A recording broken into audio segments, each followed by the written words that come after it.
In this video, you will learn how to convert fractions and decimals to percentage, as well as convert percentage to fractions and decimals. If you have any further question or contribution, let me know in the comment section. It's maths simply made simple. Enjoy.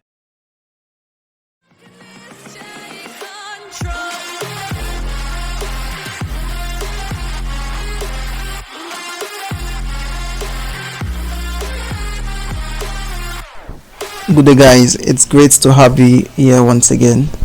Our topic for today is percentage. Before we go further to examples, I need us to understand what percentage stands for.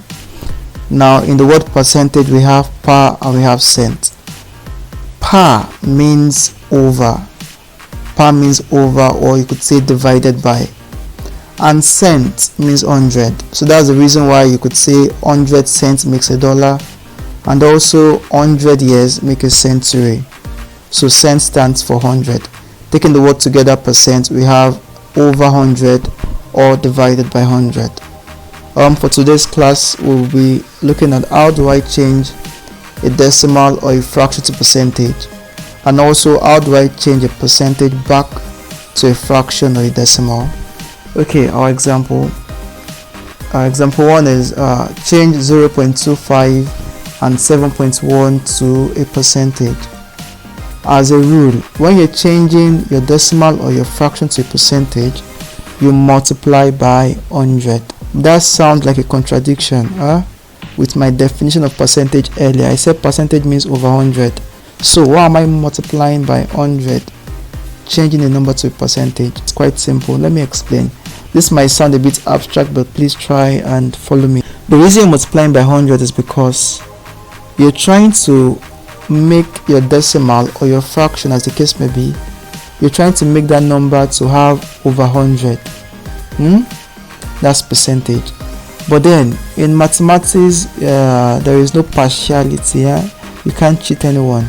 That means whatever you do for your denominator, you must do for your numerator.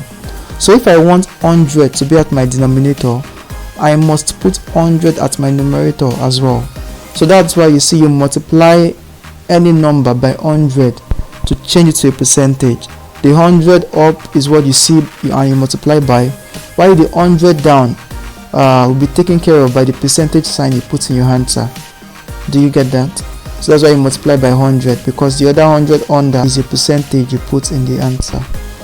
I hope you understood what I just said. Okay, so as a rule, multiply by 100 when you change to a percentage. Okay. So we have 0.25 first. Like I said, you multiply by 100. To multiply by 100, I'll move my decimal to the right twice because I'm having two zeros for 100 and I'm multiplying. So I'll be having 1 and 2, so my answer will be 25%. For 7.1, the same thing. I'll multiply by 100, move a decimal to the right twice. I'll go 1 and 2. For the empty space here, you put what there's 0. So I'll be having, is it 10?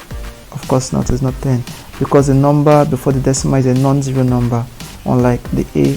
So I'm having 710% as my answer. For example 2, I'm to change 1 over 5 and 3 whole number 1 over 2 to percentage. 1 over 5 first. Remember, you multiply by 100, and because I'm having a fraction now, I could make 100 a fraction as well by putting over 1. So I'll multiply by 100 over 1. Now 5 and 5 are 1. 5 in 100, I have 20. So my answer is what? 20%. Straightforward. Alright, for the second number, 3.5, I'll change the mixed number to an improper fraction first by saying 2 times 3 is 6 plus 1 7 over 2. Again by 100 over 1. So 2 into 1, 2 in 100, I have 50. I'll be left with 7 times 50 over 1 times 1. My answer 350%. So that's how you change a decimal or a fraction to percentage. You multiply by 100, and if it's a fraction, you multiply by 100 over 1 to make it easier and more understandable for you. Alright, so how do I change a percentage back to a fraction or decimal now? It's like the inverse. Now you divide by 100 or you multiply by 1 over 100. Do you get that? So example, you said express 34% as a fraction and also as a decimal. As a fraction, I will just say 34 over 100. Now it should be in its lowest term, so I'll check what can divide 34 and 100. That should be 2. So 2 in 34 I have 17, and then 2 in 100 I have 50.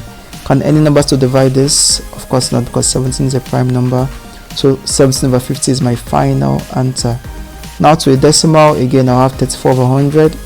To a decimal, in this case I would not be dividing them. Instead I'll move my decimal point. Remember, when you multiply by 100, move your decimal to the right twice. But in this case now, I move my decimal to the left because I'm dividing. But it's 2 twice because I'm having 2 zeros still. So I'll go 1 and 2, and then I'll end with a 0 here. So my answer will be 0.34. Very simple. And then if you to check, you could divide this fraction using long division. You should get back 0.34. Alright. Example 2, I have change 5 over number 1 over 4 to a fraction and to a decimal. I'll change that mixed number to a improper fraction first, that by saying 4 times 5, 20, plus 1, I have 21 over 4. Again, I'll multiply by 1 over 100, remember, not by 100 this time around, because I'm changing back to a fraction. Okay, so what can go? I'll check the diagonal is nothing. So I'll multiply 21 times 1 over 4 times 100. That will be 21 over 400 as my final answer. Now to decimal, you could do this in different ways, but I would advise that you change this fraction first to a decimal using your long division. You would have 5.25 for your division. Let me just try to mount it, so please follow me. I would say 4 in 21 I have 5, remainder 1 somewhere up here. 4 in 1 cannot go, so I'll add my 0 to 1 for my decimal point. 4 in 10 will be 2, remainder 2, add 0 to 2 making 20, and then 4 in 20 will be 5, right? So that's your decimal point for this one. Now to convert the percentage to a decimal, this percentage sign will change to what? Over 100. Again, move the decimal to the left twice, so I'll be going 1 and 2. Empty space here will be 0, and then I'll end with 0. So my answer will be 0.0525. Final example, 3 over number 1 over 8. Again, I'll change that to an improper fraction first by saying 8 times 3 24, plus 1 I have 25 over 8 times what now? Yeah, 1 over 100. I'll check what can divide. 25 can divide, so I'll say 25 and 25 1. 25 and 100 I have 4. Left with 1 times 1 over 8 times 4. Now I'll be 1 over 32 for my fraction. Now for the decimal, remember, you change to a decimal first. You have 3.125, then you say over 100. Because you're dividing, move the decimal to the left twice. I'll go 1 and 2. For the empty space here, I'll be having 0, then I'll end with a 0. So I'll be having 0.03125. Yeah, so that's how you change a percentage to a decimal or a fraction.